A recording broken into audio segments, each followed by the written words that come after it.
ఏ బ్రహ్మ రాశాడో పాశాలిలా మారాయి స్నేహాలుగా, ఏ జన్మలో రక్త బంధాలిలా ఈ రెండు దేహాలుగా, ఏ రెండు కళ్ళల్లో చూపొక్కటై మా పొద్దు తెల్లారగా, ఏ గుండెలో చోటు దక్కిందిలా ఏ తోడు కానిండగా, రాలేడి ఏ పూల రంగులో ముంగిళ్ళలో ముగ్గుగా, రోషాల ఏలేత బుగ్గలు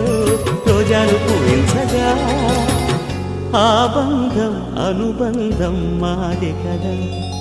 చిన్ని చిన్ని ఈ పువ్వులు చూసి జాబిలి నవ్వింది, సిరి వెన్నెల జల్లి